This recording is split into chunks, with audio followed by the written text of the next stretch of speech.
Pesan untuk Pak Nandar mengklaim sesuatu boleh, tapi Yombokyo jangan bertentangan dengan ajaran Anda sendiri.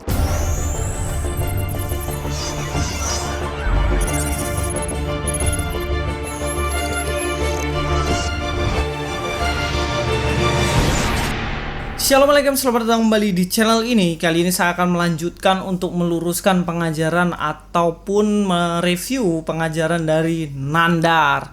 Kita sudah membahasnya beberapa episode dan kali ini saya akan berfokus mengenai kerajaan Allah. Menurut Nandar ini kerajaan Allah sudah dipindahkan dari Israel kepada orang Islam. Mari kita langsung aja dengar videonya. Kerajaan Allah akan diambil daripadamu dan akan diberikan kepada satu bangsa lain yang menghasilkan buah kerajaan Allah itu. Ya, siapa lagi kalau bukan ini adalah umat Islam?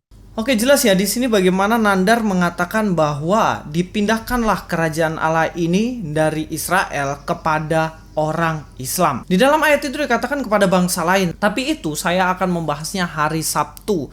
Jadi jangan lupa untuk mengaktifkan loncengnya supaya ketika Sabtu saya upload ini semuanya dapat pemberitahuan. Karena besok saya akan membahas satu tema, mu'alaf sebagai alat pansos. Nah, besok itu ya guys. Tapi hari ini saya mau fokus kepada kerajaan Allah. Lalu benarkah yang dikatakan Nandar ini kalau kerajaan Allah ini sudah dipindahkan dari orang Israel kepada orang Islam? Mari kita akan cek sebenarnya apa yang dimaksud dengan kerajaan Allah. Kerajaan Allah itu dalam bahasa Yunani yaitu Basileia tou Theo. Kenapa harus memakai tou Theo? Itu menunjukkan genitif kepemilikan. Tapi sebelum bahas ke situ, kita harus tahu dulu apa yang dimaksud dengan Basileia. Basileia sendiri memiliki dua makna penting ya. Yang pertama, Basileia berarti kerajaan. Contohnya seperti kerajaan Romawi ataupun kerajaan Inggris. Jadi itu dalam bahasa Yunaninya memakai kata Basileia. Paham ya sampai sini? Makna yang kedua adalah wilayah yang dipimpin dari raja itu. Nah, misalnya kerajaan Majapahit. Memang Majapahit itu terletak di Mojokerto kalau sekarang ya. Kerajaan Majapahit. Tapi wilayah dari Majapahit ini sampai di Sumatera, sampai di Borneo, bahkan hampir di seluruh Nusantara ini itu merupakan wilayah dari Majapahit. Ini juga bisa disebut sebagai Basileia. Lalu permasalahannya dalam ayat ini, Basileia yang tertulis di situ adalah Basileia tou Theo. Jadi siapa raja yang memimpin dalam kerajaan itu? Tou adalah genitif, kepemilikan. Nah, kalau Theo berarti pemilik dari Basileia ini siapa? Ya, benar sekali, Theos atau Allah atau Tuhan. Tidak ada di ayat ini dikatakan Basileia tou Allah, nggak ada. Yang ada adalah Basileia tou Theo. Karena orang Israel pada waktu itu ketika menyebut Tuhan itu memakai kata Theo, Theos, Theo.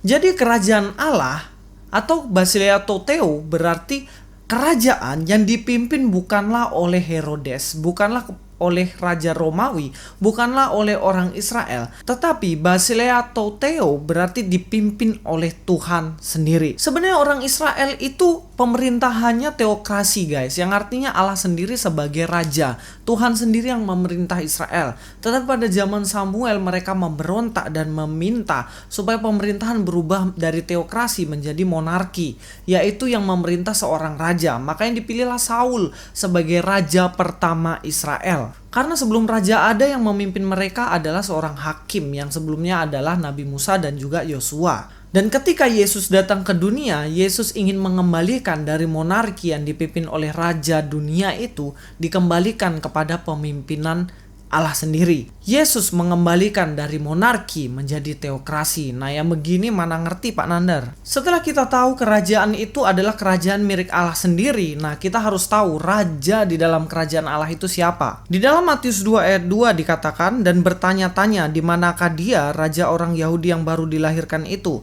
Kami telah melihat bintangnya di timur dan kami datang untuk menyembah dia. Di sini Matius mengidentifikasi bahwa raja orang Yahudi yaitu Yesus. Yesus yang baru lahir itu disebut juga raja. Dalam Matius 21 ayat 37 sampai 38 di situ juga diidentifikasi bahwa anak yang diutus yaitu Yesus Kristus itu adalah ahli waris dari kerajaan itu sendiri atau sang pemilik kebun kalau dalam perumpamaan itu. Di sini juga menunjukkan bahwa Yesus juga memiliki tahta sebagai seorang raja di kerajaan Allah itu sendiri. Makanya tidak salah kalau Matius mengidentifikasi Yesus sebagai raja orang Yahudi. Bahkan dalam Yohanes 18 ayat 36 sampai 37 Yesus menjawab, "Kerajaanku bukan dari dunia ini. Jika kerajaanku dari dunia ini, pasti hamba-hambaku telah melawan, supaya aku jangan diserahkan kepada orang Yahudi. Akan tetapi kerajaanku bukan dari sini."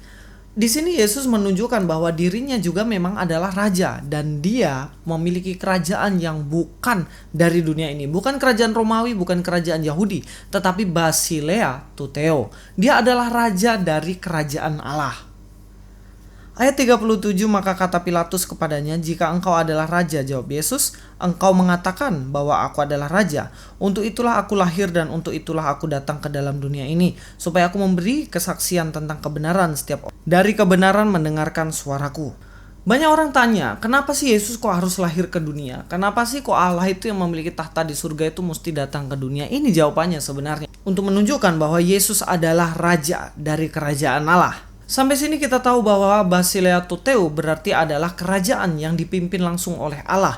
Dan rajanya adalah Allah dan juga Yesus Kristus. Nah, sekarang pertanyaannya, kalau Nandar ini katanya memindahkan kerajaan Allah dari Israel kepada orang Islam, kerajaan Allah akan diambil daripadamu dan akan diberikan kepada satu bangsa lain yang menghasilkan buah kerajaan Allah itu.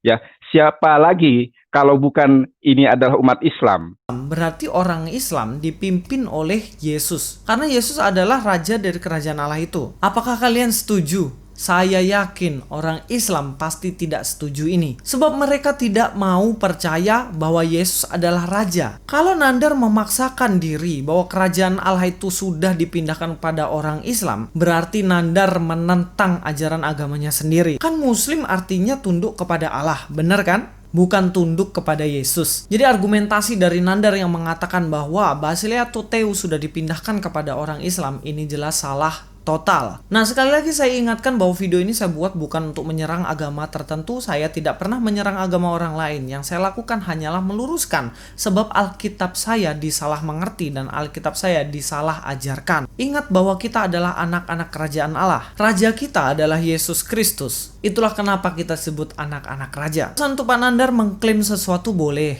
tapi Yombokyo jangan bertentangan dengan ajaran Anda sendiri. Louis Prasetyo sini, God be with you.